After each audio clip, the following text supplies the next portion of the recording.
Hello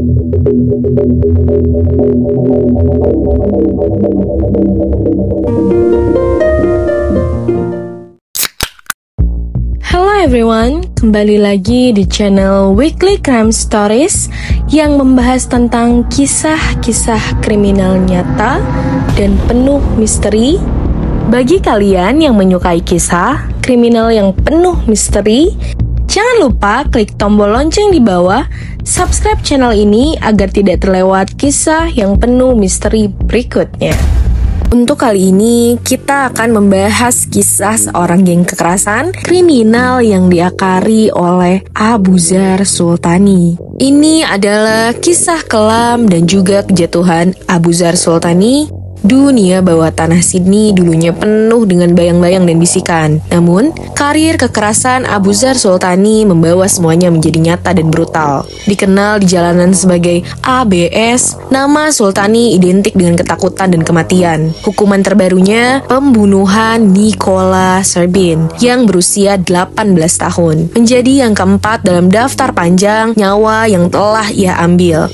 Pada Juni tahun 2013, lingkungan ramai di Red Firm menjadi latar belakang aksi kekerasan yang mengerikan. Nikola Serbin, seorang pengedar narkoba kelas rendah, disergap dan dipukuli hingga tewas di sebuah halaman oleh 8 pria atas perintah Sultani. Serangan itu adalah pembalasan dendam yang dilakukan dengan sangat kejam. Hidup Serbin berakhir dengan pukulan brutal ke kepalanya menggunakan tongkat baseball dan palu, membuatnya perlahan-lahan meninggal di rumah sakit pada tanggal 5 Juni. Pengatur kekerasan ini adalah Sultani, bukan orang baru bagi hukum. Sudah menjalani 3 hukuman seumur hidup untuk pembunuhan tokoh dunia bawah tanah, yaitu Michael Davey, Mehmet Yilmaz, dan Pasquale Barbaro. Sultani kembali diadili, sejarah kriminalnya penuh dengan perencanaan matang dan eksekusi tanpa ampun, menggambarkan sosok yang hidup dari kekuasaan dan ketakutan. Hakim Peter Hamil memimpin sidang dengan sikap yang sangat kontras dengan perbuatan gelap terdakwa. Mempertimbangkan prospek rehabilitasi Sultani adalah latihan yang sia-sia, ujarnya. Suaranya penuh dengan beratnya hukum. Hukumannya adalah 20 tahun lagi penjara dengan masa non-parole selama 15 tahun. Hukuman ini harus mengecam kekerasan gangland seperti ini. Hukuman ini harus memulihkan martabat Nikola Serbin, kata Hamil. Kata-katanya menjadi kebebasan terakhir bagi Sultani. Di pengadilan, ekspresi penyesalan Sultani tampak tipis dan rapuh. Iya, saya bersalah, akunya. Setelah bernegosiasi dengan jaksa, ruang sidang menjadi panggung penuh ketegangan. Setiap kata dan gerakan penuh dengan bobot kehidupan yang hancur dan keadilan yang dicari.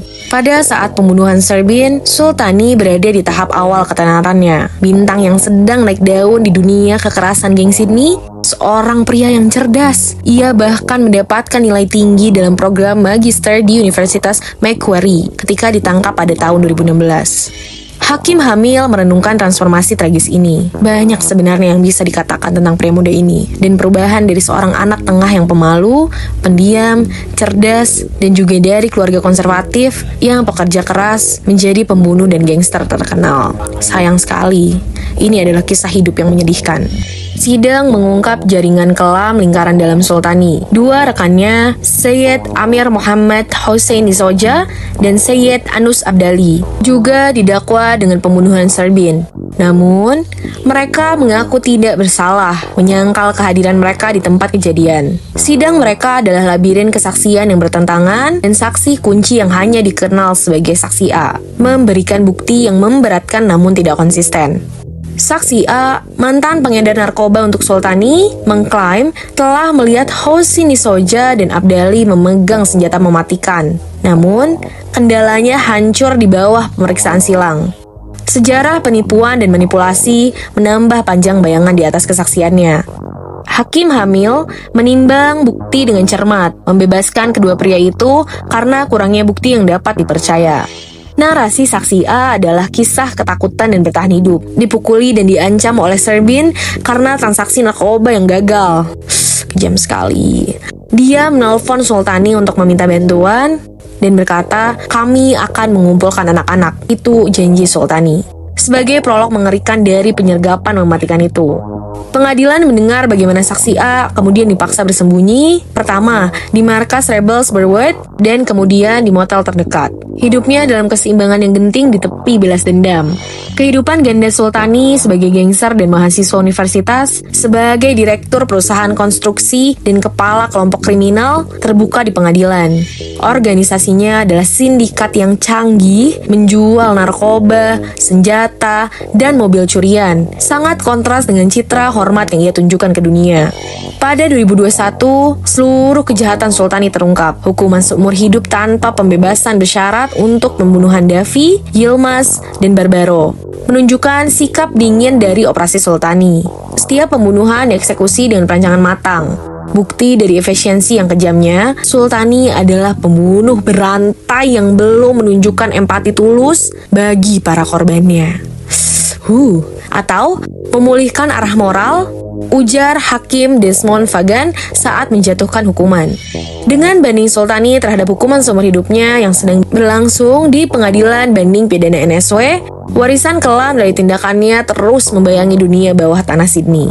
Kisah Abu Zar Sultani ini adalah pengingat yang jelas tentang betapa tipisnya batas yang memisahkan dunia yang beradab dari kekacauan dan kekerasan. Narasi tentang ambisi yang berubah menjadi ketenaran buruk dan kecerdasan yang dipelintir menjadi senjata kehancuran. Berikut adalah salah satu kisah seorang gangster yang memiliki pendidikan yang bagus, perusahaan yang bagus, tapi nyatanya hal tersebut dijadikan sebuah hal yang sia-sia. Ia memilih jalan yang salah, menjadi seorang gangster, menjual narkoba, dan juga menjadi pembunuh yang mengerikan. Untuk kalian yang menyukai kisah kriminal nyata seperti ini, jangan lupa di like, comment, share, and subscribe lonceng di bawah ini, dan ditunggu cerita berikutnya. Untuk kalian yang juga sudah setia menonton WCS, terima kasih semua. Terima kasih.